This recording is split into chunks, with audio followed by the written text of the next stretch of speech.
예루살렘의 멸망에 대한 예언이라는 제목인데요. 이제 23장을 끝내고 24장으로 들어갑니다. 24장은 마태복음 24장은 작은 요한계시록이다라는 애칭이 붙은 장입니다.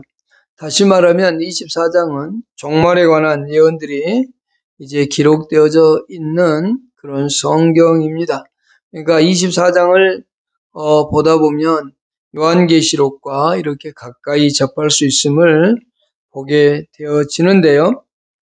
이제 24장을 우리가 시작하면서 예수님께서 예루살렘 성전의 멸망에 대해서 예언하고 있는 이 모습을 오늘 1절과 2절을 보고요. 그리고 이제 24장을 통해서 이제 다음 시간부터 말세의 징조 그리고 종말에 관련된 24장의 내용들을 우리가 살펴보도록 할 겁니다. 그러면서 예수 그리스도의 재림과 그것을 준비하는 자의 자세, 그리고 어떻게 우리가 예수 그리스도를 맞이할 건지에 대한 준비, 그리고 충성된 종과 악한 종의 비유까지가 24장에 나오는 내용입니다. 먼저 오늘 1절과 2절을 통해서 예루살렘 성전의 멸망이 예수님께서 예언을 했는데 이 예언에 대해서 우리가 살펴보고자 하는 겁니다. 첫 번째, 우리가 생각해야 될 것은 성전의 건물입니다. 이것은 예루살렘 성전 또는 헤롯 성전이라고도 불려지는 성전인데요. 이 예루살렘 성전은 세 번에 걸쳐서 지어졌습니다. 첫 번째 BC 959년에 솔로몬에 의해서 지어진 솔로몬 성전입니다. 다윗이 준비하고 그것을 이제 그 아들인 솔로몬에 의해서 성전이 지어졌고요. 그러다가 이제 BC 520년에 바사왕 고레스가 예루살렘 성전을 중건해라는 칙령을 내려서 수룹바벨에 의해서 재건된 수룹바벨 성전이기도 하고요. 세 번째는 BC 20년부터 이제 개축을 시작해서 AD 64년에 준공한 성전인데 이것이 이제 헤롯이 그렇게 한 겁니다. 자그마치 84년에 걸쳐서 이룩한 성전입니다. 헤롯이 이것을 지은 목적은 유대인들에게 환심을 사기 위해서 지었고요. 그리고 그 돌 중간중간에 이제 환심을 사기 위해서 금도 그렇게 넣었던 그런 성전이거든요. 이것은 아주 웅장하고 거대한 성전인데요. 거기에 사용된 재료들은 대리석입니다. 그 대리석은 거대하고 웅장할 정도로 아주 큰 그런 대리석들이 사용되어졌고 이 성전 주위에 솔로몬의 행각도 있고 왕들의 행각도 여러 개 있습니다. 어쨌든 이 성전에 세워진 그 돌의 길이, 높이, 무게 이런 것들은 어마어마한데 특히 기둥의 높이가 약 11m입니다. 지금 아파트 3층 정도 되는 높이의 기둥인데요.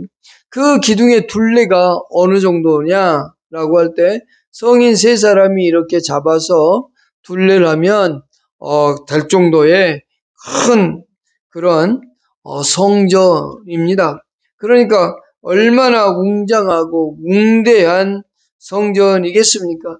그 아름다운 성전의 모습이 얼마나 위대하게 보였을까요? 사람들이 볼 때 이렇게 손으로 감쌌을 때 혼자도 아닌 3사람이 이렇게 잡고 감싸야 되는 거니까 어마어마한, 그리고 그 높이가 자그마치 11m 정도 되니까 얼마나 웅대한 그리고 거대한 성전의 모습인지, 그리고 얼마나 화려한 성전의 모습인지를 보여줍니다만, 하지만 이 아름다운 건물의 허무함 또한 우리는 봐야 됩니다.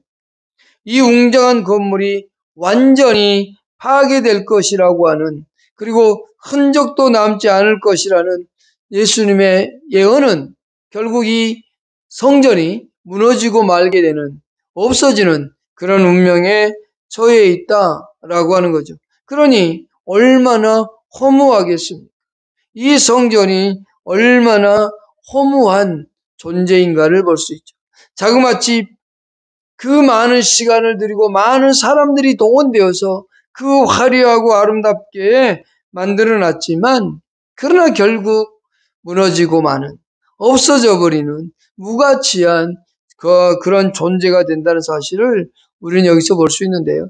우리는 여기서 우리가 하나 생각해야 되는 게 뭐냐면 가치가 얼마나 중요한가를 알아야 된다는 거죠. 그것이 가지고 있는 가치, 아름답고 웅장하지만 그것이 가지고 있는 가치가 과연 영원한 거냐 아니면 일시적인 거냐라고 하는 것을 살펴봐야 됩니다. 헤롯 성전은 아무리 아름답고 웅장하게 꾸민다고 한들 그것은 영원할 수 없다는 겁니다. 그 성전은 영혼을 기대할 수 없다라고 하는 거죠. 그렇다고 한다면 우리 인간도 한 번쯤은 생각해 봐야 되는 게 잠시의 쾌락이나 잠시의 즐거움이 우리 인생에 있어서 영원할 수 없다라는 거죠. 근데 사람들은 그 외적으로 드러나는 아름다움과 쾌락과 즐거움을 추구하며 살아가는 인생임을 볼 수 있죠. 얼마나 허무한가, 얼마나 무가치한가를 잊지 말아야 된다라고 하는 거죠. 그러면서 참된 성전이 무엇인가를 우리는 생각해 봐야 됩니다.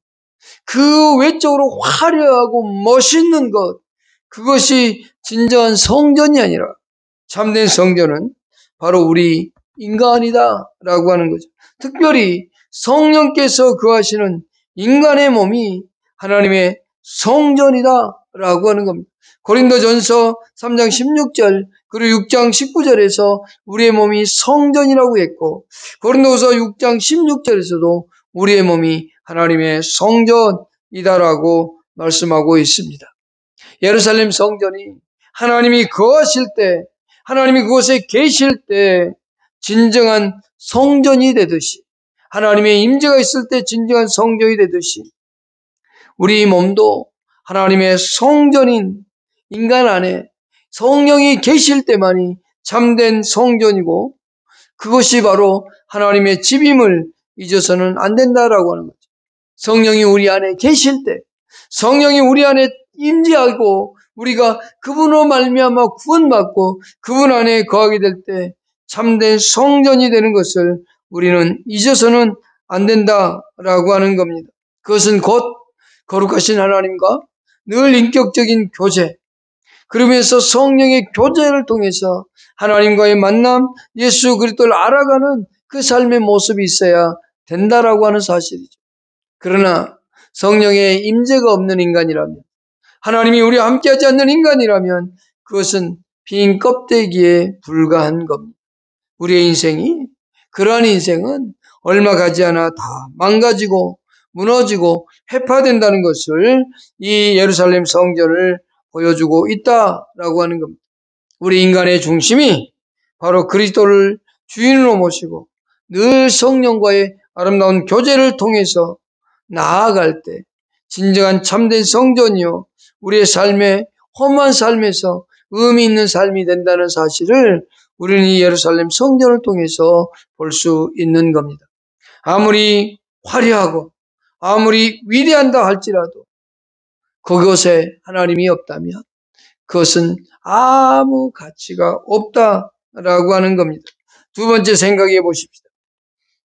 2절에 대답하여 이르시되 너희가 모든 것을 보지 못하느냐 내가 진실로 너희에게 이르노니 라고 말합니다. 두 번째 생각할 것은 내가 진실로 너희에게 이른다. 예수님께서 말씀하고 있는 진실로 우리에게 말씀하고 있는 바가 무엇인가를 살펴야 된다라고 하는 거죠. 제자들과 예수님에겐 관심의 차이가 있습니다. 1절의 제자들은 예수께서 성전에서 나와서 가실 때 제자들이 성전 건물들을 가리켜 보이려고 이렇게 말하고 있죠. 제자들의 관심은 성전의 훌륭한 외모에 쏠려 있는 겁니다. 그러면서 그것을 보면서 예수님에게 자랑하고 싶은 겁니다. 이 아름다운 성전의 건물들을 보십시오. 이 건물들이 어떻게 지어진 줄 아십니까? 이 건물들의 화려함을 보십시오. 얼마나 위대하고 멋있습니까? 이렇게 말하고 싶었을 겁니다. 외모에 대해서 말하고 싶었겠죠? 그러나 예수님은 어떻게 말합니까? 예수님은 그 건물들을 향해서 내가 진실로 진실로 너에게 이르노니 돌 하나도 돌 위에 남지 않고 다 무너지게 될 것이다. 예수님은 지금 하나님의 영광이 떠나버린 그 성전의 운명 때문에 탄식하고 있다는 것. 하나님의 영광이 떠나버린 그 화려한 건물도 아무 쓸모없는, 아무 정말로 가치가 없는 그런 존재일 수밖에 없다라고 하는 겁니다. 우리는 가끔이 아니라 자주, 아주 많이 예수님이 생각하고 있는 것과 우리의 관심사가 전혀 다름을 알 수 있습니다. 우리는 성경을 읽다 보면, 특히 사복음서를 읽다 보면 예수님의 생각과 우리 인간의 생각이 참으로 많이 다름을 볼 수 있습니다. 우리는 높아지고자 해서 열심히 투쟁하고 경쟁을 하지만 예수님은 높아지고자 하느냐? 그러면 낮은 자가 되라고 하고, 섬김을 받고자 하느냐? 그러면 섬기는 자가 되라고 얘기하고, 우리의 생각과 예수님의 생각은 완전히 다릅니다.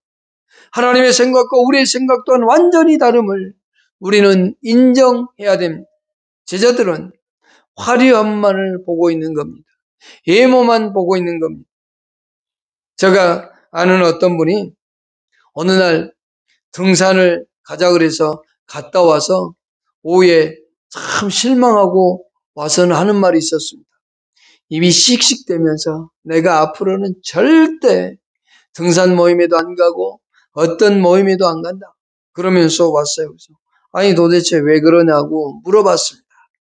그랬더니 자기는 등산 간다고 하니까 집에서 그냥 편하게 운동화 신고 편한 옷 입고 그리고 갔답니다. 근데 거기 온 사람들이 다 하는 말이 아니 도대체 왜 옷을 그런 걸 입고 왔느냐? 왜 운동화를 그런 걸 신고 왔느냐? 이렇게 막 핀잔을 주더랍니다. 이게 왜? 그랬더니 야 메이크 하나도 없냐? 하면서 핀잔을 주더랍니다. 아니 메이크가 뭐가 그렇게 중요한데? 야, 네 우리의 품격을 떨어뜨리는 거야.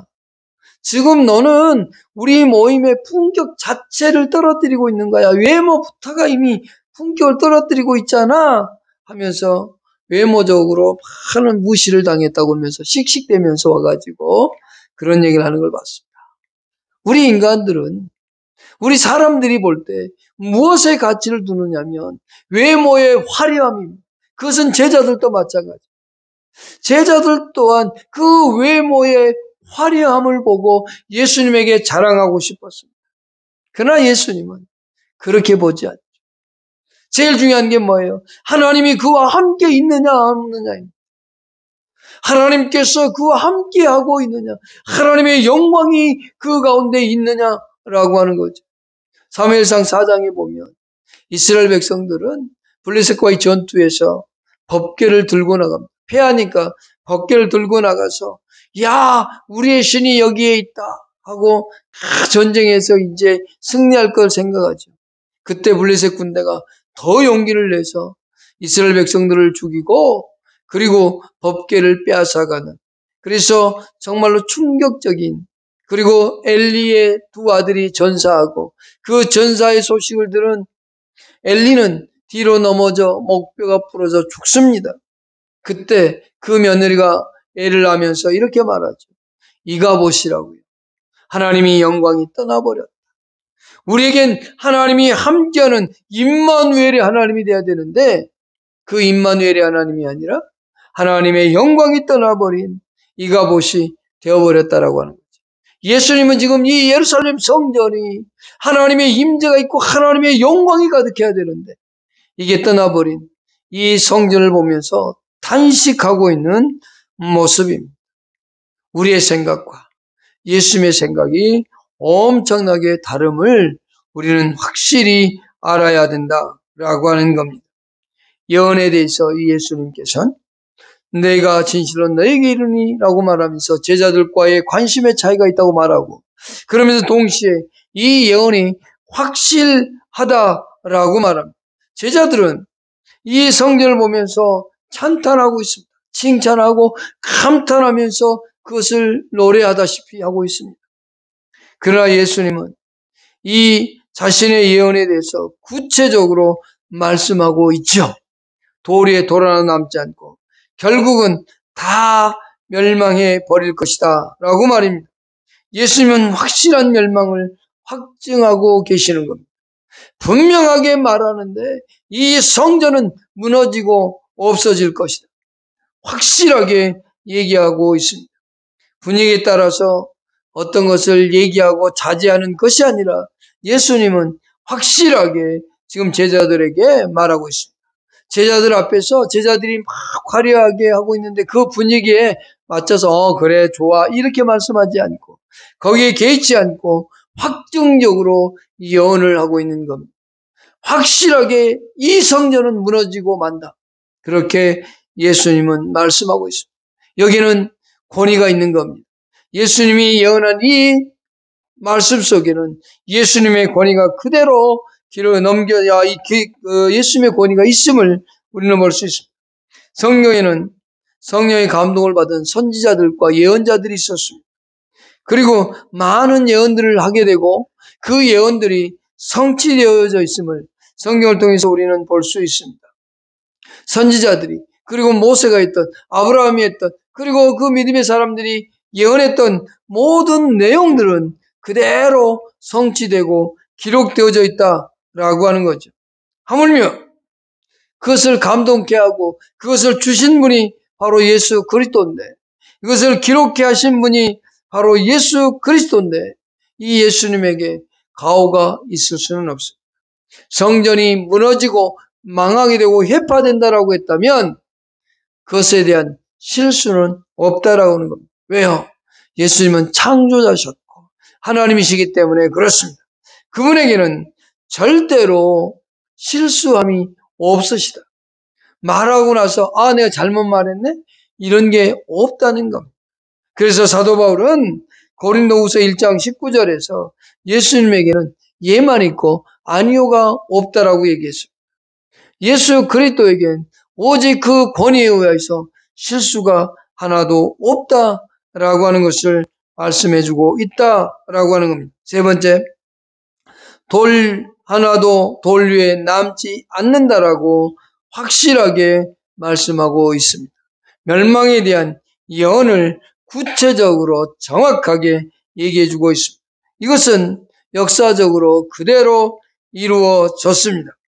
헤롯 성전이 준공된 AD 64년 이후에 6년 정도 지나서 AD 70년 로마의 디도 장군에 의해서 예루살렘 성은 함락되고 성전은 완전히 해파되었습니다. 다윗 왕부터 시작된 이 성전입니다.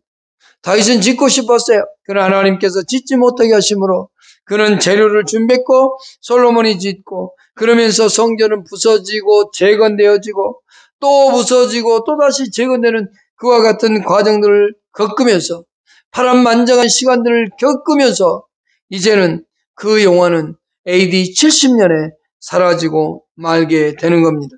로마의 디도 장군에 의해서 이 성은 완전히 무너지고 말았다라고 하는 겁니다. 하나님의 예언의 확실한 성취에 우리는 경건한 마음을 가져야 되겠죠. 예수님께서 하신 말씀이 그대로 이루어진다라고 하는 사실을 우리가 인식한다면 우리는 기록되지 않은 성경에 대할 때마다 경건한 마음으로 우리는 받아들여야 됩니다. 이것은 완전히 무너지고 또 무너져서 없어졌습니다. 완전히 해파되었다는 겁니다. 돌 위에 돌 하나도 남지 않고 그대로 이루어졌다는 겁니다. 최근의 고고학적 발굴에 의하면 이 예언이 문자 그대로 성취되었음을 알 수 있습니다. 헤롯은 유대인들의 관심을 사기 위해서 성전 벽과 돌 사이에 금을 끼워 넣었습니다. 그것을 안 디도 장군의 군사들은요, 완전히 그 금을 빼기 위해서 돌을 하나하나 뜯어내면서 거기 있는 모든 것을 무너뜨렸던 것. 완전히 무너지고 말았다는 것. 우리는 믿음을 형식적으로 갖고 살아가는 것이 아니라 우리에게 있어서 가장 중요한 것은 그 믿음이 형식이 아니라 진실함이 있어야 되고 진실한 내용이 있어야 된다라고 하는 거죠. 그것은 곧 예수 그리스도 안에서 성령을 통해 예수 그리스도와 인격적 교제가 있어야만 됩니다. 하나님을 배척하는 자는 개인이든 단체든 국가든 어느 누구든지 반드시 멸망하게 된다는 사실을 잊어서는 안 됩니다. 하나님을 떠난, 하나님을 멀리한 백성들의 결말은 바로 멸망이라는 겁니다. 성경에서 가장 큰 죄를 지적할 때 그것은 예수 그리스도를 받아들이지 않는 겁니다. 예수 그리스도를 통해 나타난 하나님의 부르심을 고의적으로 회방하고 거부하는 것입니다.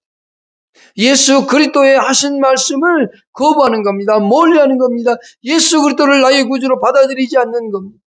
예수 그리스도를 통해서 우리를 구원하신 그 하나님의 사랑을 거부하고 멀리하며 살아가는 겁니다. 우리는 예수 그리스도를 영접하고 성령을 통해서 예수 그리스도와의 교제를 해나가야 된다는 겁니다. 우리에겐 아무리 화려한 네모가 있고 아무리 아름다운 외적인 모양이 있을지라도 하나님이 함께하지 않는다면 그것은 불행하고 불쌍한 겁니다. 왜 그럴까요? 멸망이라는 길이기 때문에 그렇습니다. 우리가 잘 아는 출애굽기 3장에 보면 하나님께서 모세를 사역자로 사명자로 부르시는 걸 볼 수 있습니다. 모세의 나이 80이었습니다. 그곳에 시내산에서 떨기나무의 불꽃 가운데에서 하나님은 부르시는 장면이 출애굽기 3장에 나옵니다. 그 출애굽기 3장의 공통적인 특징이 하나 있습니다. 시내산과 떨기나무와 모세가 나오는데 이 세 개의 공통적인 무엇인 줄 아십니까? 무가치한 겁니다. 시내산, 산으로서의 가치, 경제적으로 따질 때 가치가 별로 없습니다. 떨기나무, 화목단으로도 쓰지 않는 나무입니다. 가치적으로 아무 쓸모 없습니다. 모세 80입니다. 노인입니다. 그가 하나님 앞에서 쓰임받는다고 할 때 얼마나 남은 생을 사역할 수 있겠습니까? 그런데요, 이들에게 공통적인 것이 또 있습니다. 무가치한 것과 함께 동시에 똑같은 게 하나는 공통점이 있는데 그것은 뭐냐면 하나님이 함께 하신다는 겁니다. 하나님이 함께 하시니 쓸모없는 신의 산이 거룩한 산이 되고 하나님의 임재가 있는 성산이 되는 것이고 그곳에서 하나님의 법이 주어지는 놀라운 복을 받게 되는 겁니다. 떨기나무, 아무 쓸모없는 떨기나무지만 하나님께서 모세를 부르시는데 사용하는 도구가 되어지는 겁니다. 하나님이 그곳에 함께하니 그 떨기나무마저도 하나님의 도구가 되었던 겁니다. 하나님이 함께하니 모세가 위대한 사역자가 되어지고 지도자가 되어서 이스라엘 백성을 애굽에서 구원하는 데 도구로 쓰임받고 40년을 지도하는 위대한 지도자가 되어진 겁니다. 여러분, 우리의 인생이 비록 보잘것없다 할지라도 우리가 살아가는 이곳이 농촌이고 남들이 관심 갖지 않고 초라한 곳이라 할지라도 하나님이 함께 하시면 거룩한 곳이 되고 거룩한 사람이 되며 거룩한 하나님의 도구가 된다는 사실을 잊지 마시기를 바랍니다. 예루살렘 성이 그토록 화려했음에도 불구하고 하나님이 함께하지 않고 하나님이 영광이 떠나버리니 멸망당할 수밖에 없었던 겁니다. 그러나 우리는 하나님과 함께 살아가는 존재가 되어 하나님과 함께 삶으로 말미암아 거룩한 사람이 되고 거룩한 하나님의 도구가 되고 하나님의 사역자로 이 세상을 살아갈 수 있다는 사실, 하나님이 함께하는 자가 될 때 모든 삶이 바뀌고 모든 것이 우리 가운데 하나님의 영광이 가는 그와 같은 존재가 된다는 사실을 기억하시기를 축복합니다. 기도하십시다. 하나님 고맙습니다.